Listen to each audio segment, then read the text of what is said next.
Okay, good morning. Today we are learning more about the early Dakota.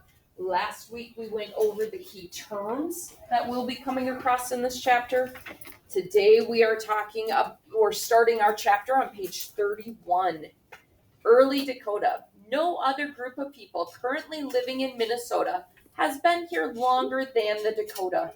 Their way of life many generations ago was very different than it is today. Read oral histories passed down through the years by Dakota storytellers to learn about the culture and values of early Dakota people. So, we are going to be hearing these different stories to learn about their culture and to learn the morals and the stories that they have to pass down all of their knowledge. Back thousands of years ago, they did not write things down. Everything was just passed on with stories. Things we're going to look for. What important Dakota value does the story about the badger and the bear teach? So that's one of the Dakota stories we'll be reading. In Dakota culture, what are some of the ways people show respect for one another? So we're going to look at what they did in the Dakota culture and what we do in today's society and see what's similar and what's different. How was human capital a part of early Dakota culture? So, knowing what we know about human capital from the definition, the knowledge and skills individuals have that enhance their ability to earn income, how do you think the early Dakota used human capital? Any ideas on what they could have done? Nathan? Trade? Trading what? Fur? Weapons? Okay, so taking it back to the human capital is their knowledge and skills. What kind of skills would they need to do fur trading? What kind of skill would you need to be able to trade fur? Say that again. Hunting? Hunting. You would need the skill of hunting. You'd have to be able to trap the animals in order to get their fur. So they have the skill of hunting or trapping, and they use that to earn income.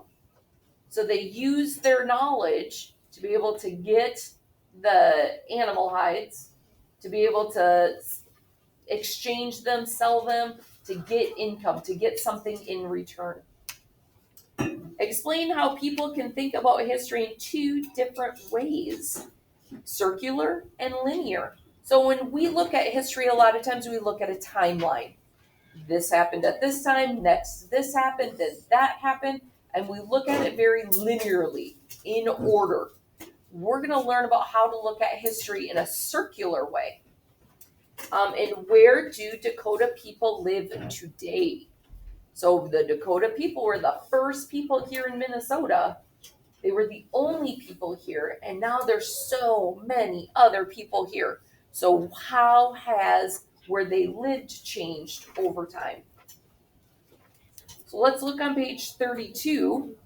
Let's look in that blue box, names for the Dakota. The Dakota have also been called the Sioux. Some historians believe this name came from an Ojibwe term meaning snakes. When French traders heard the Ojibwe word, they spelled it Nadusaso, which the English and Americans later shortened to Sioux. The Dakota themselves, however, prefer the name Dakota. It means friend or ally in the Dakota language. Great Sioux Nation and Dakota Oyate are also sometimes used as broader terms that include all the subgroups of the Dakota people. So the first word that people associated with the Dakota was that Ojibwe term that means snake. They shortened it to just Sioux. Do you think that the Ojibwe and the Dakota were friends? Yeah. Yes. Why do you think that? Charlotte, why do you think maybe no? Maddie, what are you thinking? Well, I changed something that meant like friend or ally into like snake. Yeah, what do you think of when you think of snake? Nick? Like taking things? Maybe a snake is somebody who takes things. Think about the Bible. Is the snake something that we like in the Bible? No. No, we relate it to the devil. So we have a very negative connotation to the word snake. We use snake for somebody who's doing something we don't like. Maybe taking things, doing some dirty stuff. We don't like snakes.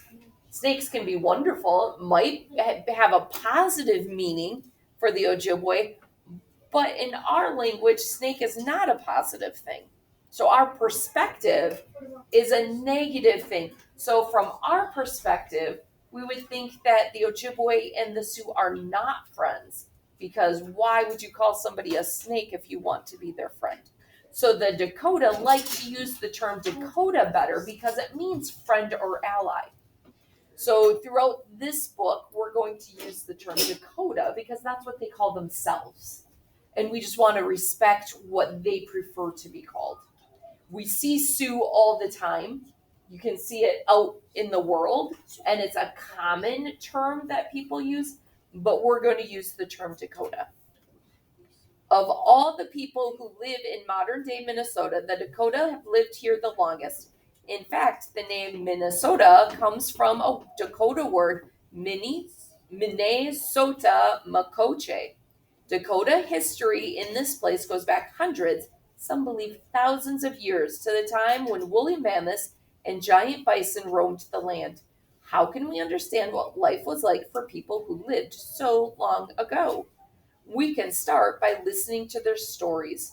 For centuries, the Dakota have kept their history alive through oral history, for purposeful repeating of stories about the past.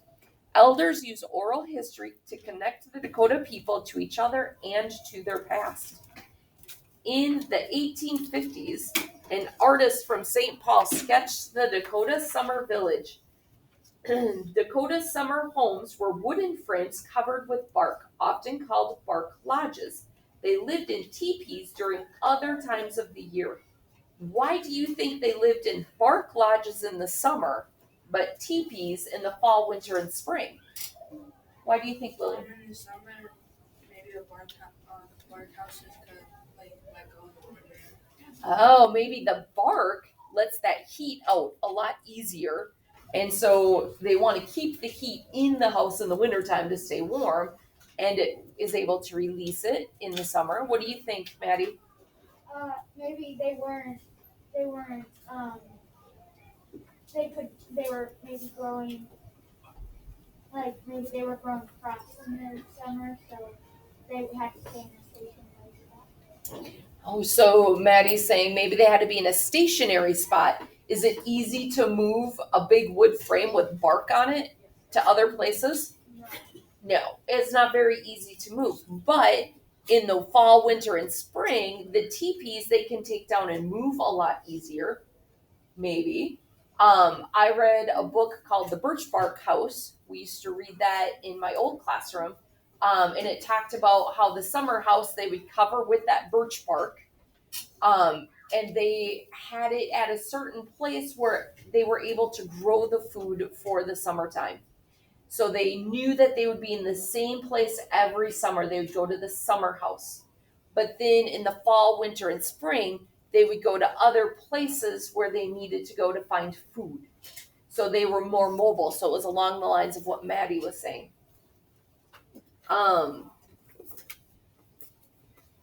Many Dakota are familiar with at least some of these oral histories. A few have a special talent for making the stories come alive. These expert storytellers make sure that the oral traditions of the Dakota do not fade from memory. Storytellers are living books. Their minds are libraries of Dakota traditions and history.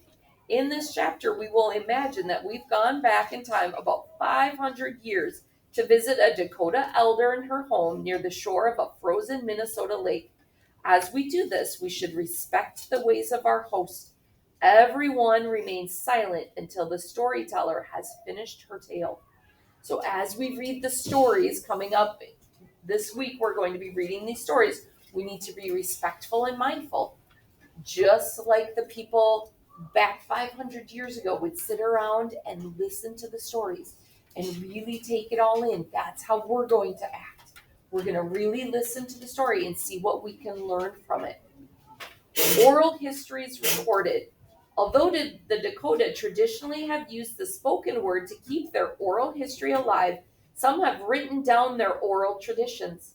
They've done this mainly to teach other people about the Dakota. Their written accounts provide much of the information included in this chapter. Several of these accounts were written by Ohiyesa. Born in 1858, he spent his childhood among the Dakota. His mother, who had a Dakota mother and a European American father, died shortly after his birth. When Ohiyesa was 15, his Dakota father took him to live among European Americans and gave him a new name, Charles Eastman. Ohiyesa went to college and became a respected doctor. He also wrote 10 books about the Dakota, most of which contain oral traditions that had never been written down before.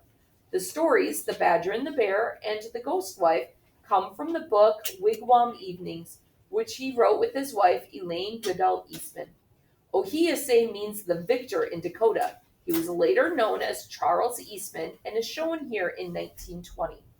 A lot of times when people speak a different language, they'll have a name in that language, and then they have a name in English. Sometimes it's a translated name. Mr. Gambino's dad grew up in Italy, so he has an Italian name. His name is Matteo. In English, it's Matthew. So some people call Matteo Matt for short, just like Matthew can be shortened to Matt. So sometimes you have a name that translates easily into English. Sometimes there's languages that don't translate well between the words. So sometimes people just say, this is my native language name, my native name. So Ohiyesa doesn't have the meaning Charles. It's not quite the same. So sometimes they just pick an English name to go by because it's easier for people who speak English to say that name. Sometimes names like Matteo isn't hard to be for people who only speak English to say, so we're able to keep that name.